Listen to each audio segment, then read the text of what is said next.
이 영화는 정치 다큐도 과학의 진실을 따지는 다큐도 아닙니다. 한순간에 사랑하는 사람들과 터전을 잃었지만 미래마저 잃고 싶지 않은 평범한 사람들의 이야기입니다. 2011년 3월 일본 후쿠시마 지진과 쓰나미로 대규모 원전이 폭발하고 방사능이 유출되었습니다. 이로 인해 원전에서 20km 이내 지역 경계구역이 선포되었고 해당 지역 주민 7만 8천 명이 강제 피난당했으며 자발적 피난민 포함 약 30만 명이 대피했습니다. 후쿠시마 원전 사고가 발생한 지 3년, 원전으로 가는 길목은 아직도 경비가 삼엄합니다. 후쿠시마 원전에서 60km 떨어진 고리야마시 주민들은 이곳을 떠나고 싶은 마음도 있지만 지나치게 예민하다는 말을 들을까 염려스러워합니다. 고리야마시 주민인 쯔쯔야마시는 자동차로 3시간 거리에 있는 신치 주민들이 피난살이하는 곳으로 가 오염되지 않는 먹거리와 생필품을 지원하고 있습니다. 이전할 땅조차 준비되어 있지 않고 어부였던 이들은 일할 수 있는 바다조차 없어 수입이 끊긴 지 오래됐습니다. 이들의 삶을 송두리째 앗아간 것도 모자라 차디찬 겨울, 부족한 것 투성인 피난 생활은 언제 끝날지 모릅니다. 후쿠시마의 검은 먼지는 200km나 떨어진 치바현에 내렸습니다. 그때부터 치바현도 방사능 공포에 휩싸였죠.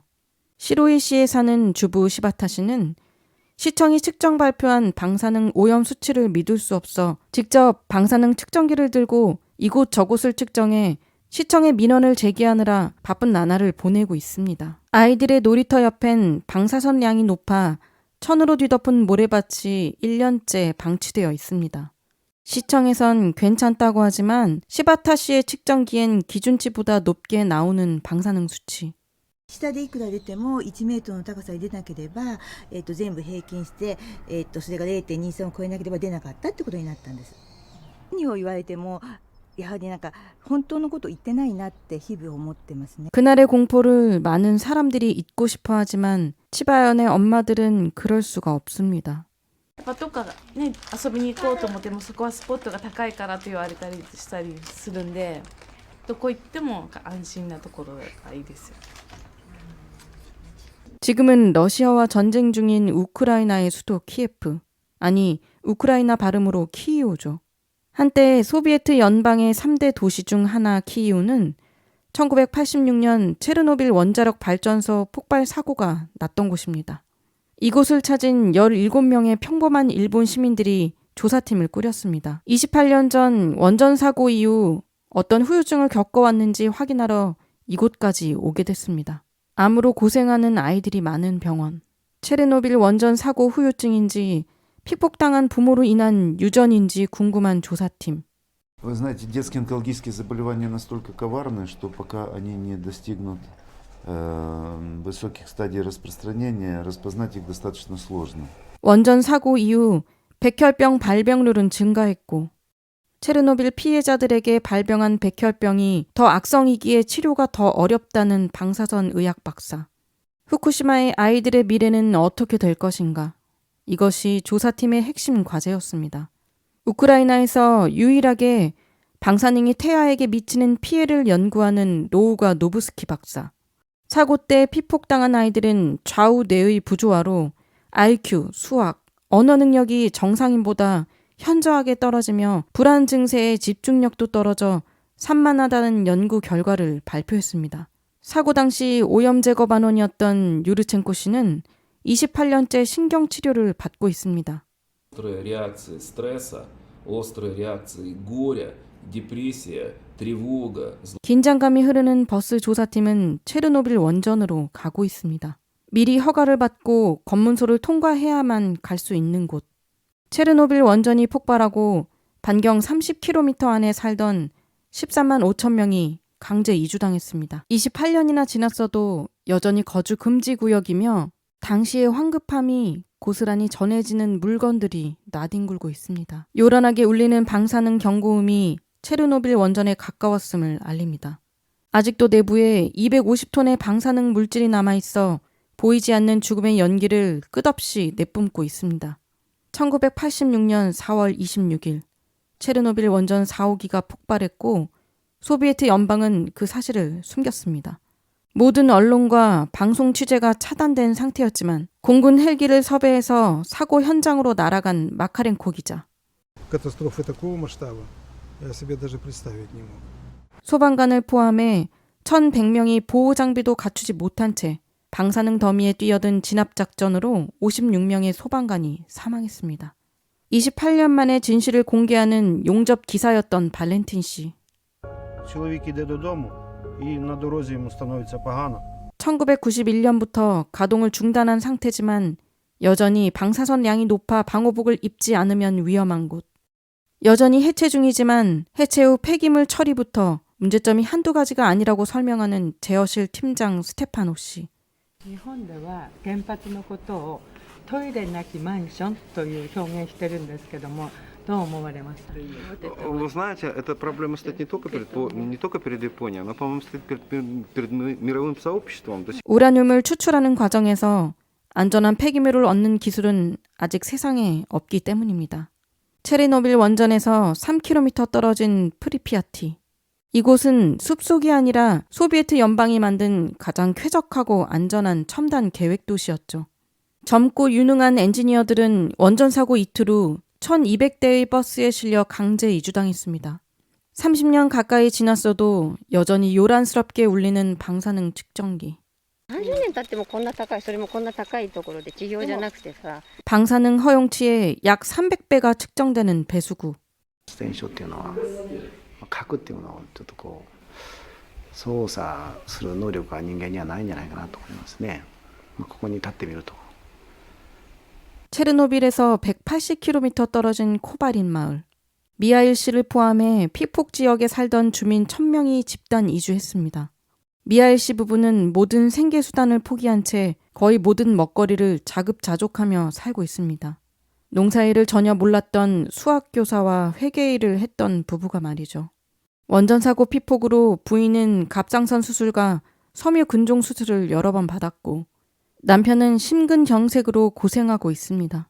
죽음을 피해 이사온 동네에서는 오염 지역 출신들은 위험하다며 텃세를 부렸다고 합니다.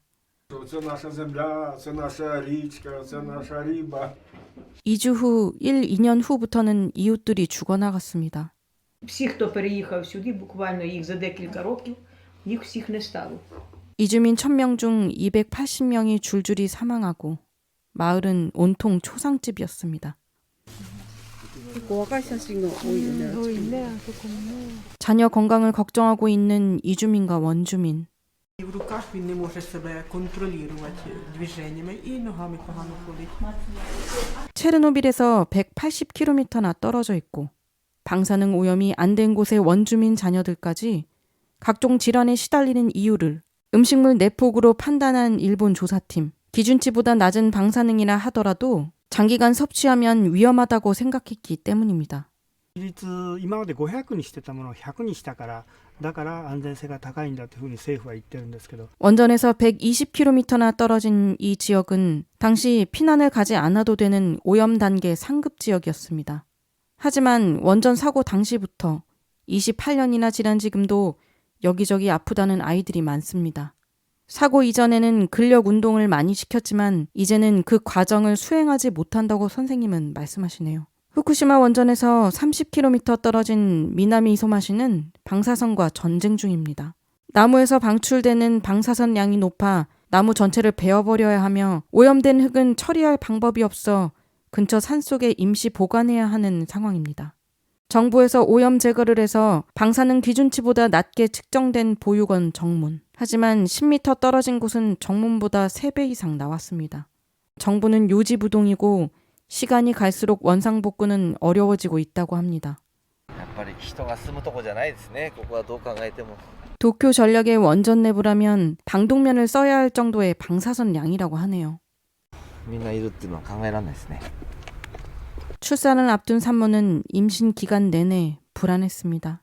부모님이 어떤 아이가 태어날지 몰라 아이를 포기하기를 권해서 충격을 받고 눈물을 흘리는 예비 엄마.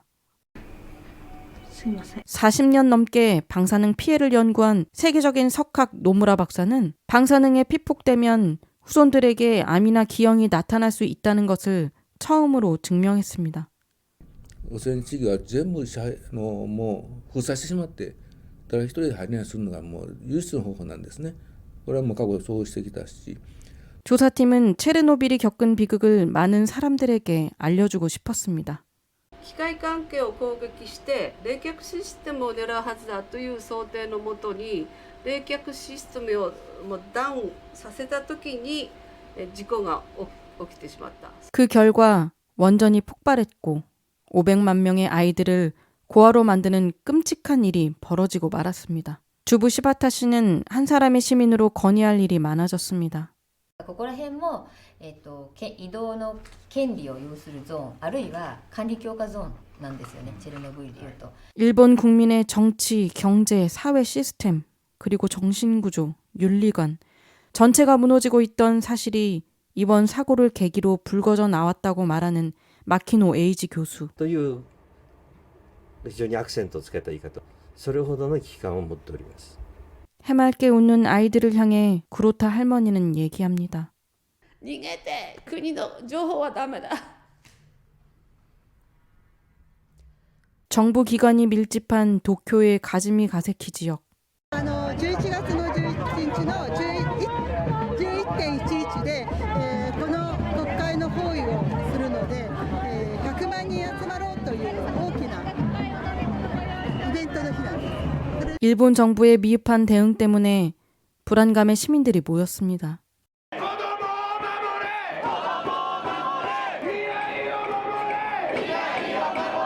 차디찬 밤거리에서 그 어딘가에 있을 비상구를 찾고 있는 사람들. 후쿠시마의 방사능보다 진실을 숨기려는 정부가 더 두렵다는 시민들. 후쿠시마 이야기는 그 끝이 어디쯤일지 아무도 알지 못합니다. 그래서 더 두렵습니다. 한국에는 지금 23기의 원전이 가동 중입니다. 단위 면적당 세계에서 원전이 가장 많은 나라인 셈입니다. 2024년이면 총 42기로 늘어날 것입니다. 구독, 좋아요. 일본의 핵 폐기물 방류 문제로 민감한 요즘입니다. 많은 분들이 관심을 갖고 계시고 저 또한 주목하고 있는 뉴스입니다. 체르노빌 원전 사고와 후쿠시마 원전 사고가 났던 두 나라는 피해자들에게 사과의 말 한마디 없었으며 앞으로 어떻게 살아가야 할지, 어떤 방식으로 수습할지, 그리고 재발 방지 약속은커녕 피해를 숨기기에 급급했습니다.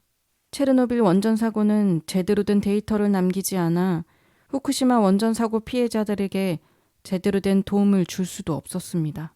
오로지 알 수 있는 점은 원전 폭발 피해자뿐 아니라 원전에서 멀리 떨어져 있는 사람까지 고통을 호소하고 있다는 점입니다.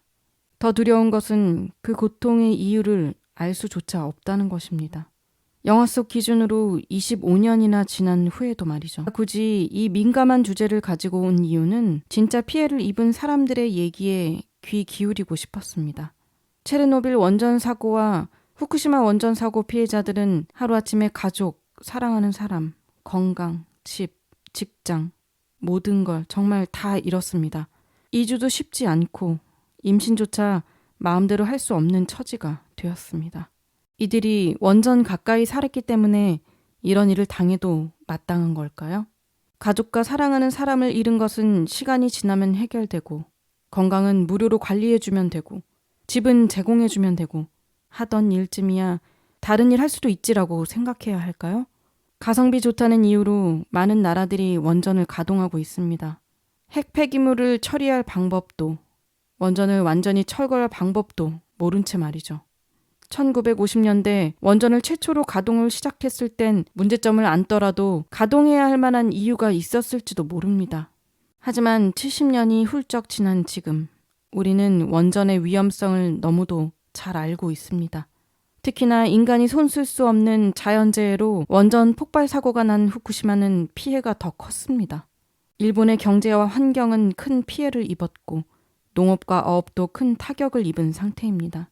그리고 방사능 오염을 복구하는데 많은 비용을 지출했습니다. 방사능에 유출된 사람들의 건강 회복과 피해자의 트라우마 관리, 후손들의 건강까지 생각하면 그 비용은 천문학적 숫자에 가까울 것입니다. 이 일은 더 이상 남의 일이 아닙니다. 단위 면적당 세계에서 원전이 가장 많은 나라에 살고 있는 우리가 가장 걱정해야 할 일입니다. 1993년 러시아가 몰래 동해에 핵 폐기물을 버리다 들켰을 때 그 어떤 나라보다 앞장서서 일본은 말했습니다. 바다는 방사능 쓰레기장이 아니다 라고요. 그 후로 일본은 핵 폐기물 투기 전면 금지라는 내용의 국제 협약을 이끌어냈습니다. 하지만 일본은 그 이전부터 바다에 몰래 핵 폐기물을 버리고 있다는 사실이 발각되었고 여러 나라들이 핵 폐기물을 바다에 방류하고 있다는 게 밝혀졌죠. 핵 보유를 하고 있는 국가들은 핵 폐기물 투기 금지에 미온적인 태도를 보이고 있습니다. 후쿠시마 핵 폐기물 방류가 임박한 지금도 소위 강대국들은 손 놓고 있는 실정입니다. 인간이 뿜어내는 탄소의 4분의 1을 흡수하며 지구의 50%의 산소를 만들어내는 바다. 바다는 각종 오염수의 수많은 쓰레기들로 몸살을 앓고 있죠. 그런데 핵 폐기물까지 바다가 감당할 수 있을까요? 일본 핵 폐기물 방류를 막는 것에서 그치는 것이 아니라 모두가 하지 말아야 할 일 아닐까요? 지금까지도 버려왔기 때문에 괜찮다가 아니라 지금까지 버렸으니 이제는 안 된다가 맞지 않을까요? 원전을 가동하더라도 인간이 감당할 수 있는 범위 내여야 하지 않을까요? 바다에 버려지는 핵 폐기물이 해양 생물에 미치는 영향과 그로 인해 인간이 받을 피해는 아무도 모릅니다. 당장 탈원전을 해야 한다고 주장하는 것이 아닙니다. 피해자들의 고통을 생각하며 미래의 피해자들을 만들어내지 않도록 해야 한다는 것입니다. 다음은 내가 살고 있는 곳, 내가 여행 간 곳의 원전이 폭발할 수도 있습니다. 구독, 좋아요. 구독,